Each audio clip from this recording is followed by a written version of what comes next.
আজকে দেখুন যে হিসাবে বিজেপির সরকার সারা ভারতবর্ষের জুড়ে হিটলারতন্ত্র স্বৈরাচারীর রাজনীতিতে মেতে উঠেছে, এই হিসাবে সরকারি এজেন্সি দিয়ে বিজেপি বিরোধী আওয়াজগুলোকে দমানোর চেষ্টা করছে, দাসত্ব হিসাবে সাধারণ মানুষের উপর অত্যাচার।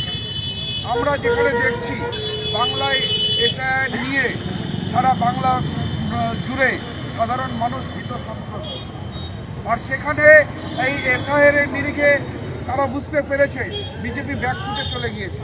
সেই জন্য তাদের আগামী নির্বাচনে পরাজয় নিশ্চিত সেটা জেনে গিয়ে আজকে আমাদের আইটি সেল থেকে তারা নথিপত্র চুরি করে কি করে ক্ষমতায় আসা যায় তার একটা প্রয়াস করছেন। সরকারি ইডি এজেন্সিকে দিয়ে আমাদের আইটি সেলে তারা আজকে হানা দিয়েছে।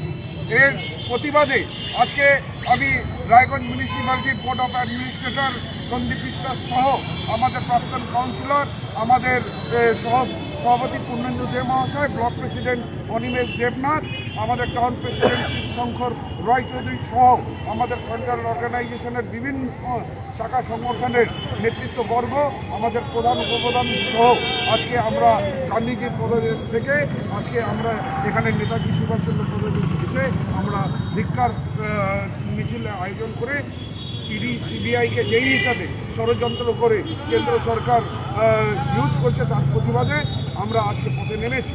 আমাদের এই আজকে আমরা পথে নেমেছি, আগামী দিনে এই ধরনের স্বৈরাচার আর ষড়যন্ত্রের রাজনীতি তারা যদি বন্ধ না করে আগামী দিনে আমাদের আন্দোলন থেকে আরও গুরুতর হবে। আমরা এটা আমাদের আওয়াজ না, আমি মনে করি যে হিসাবে পশ্চিমবাংলার জনগণকে নিয়ে যে হিসাবে তারা ভিন্ন নোংরা রাজনীতি করছে তাতে সারা পশ্চিমবঙ্গের জনগণ একজুট হয়ে আগামী দিনে পথে নামবে। আগামী নির্বাচনে আপনারা দেখবেন বিজেপিকে নিঃস্ব করে, বিজেপিকে প্রত্যাখ্যান করে পশ্চিমবঙ্গের থেকে তাদেরকে শূন্য হাত ফেরাবে।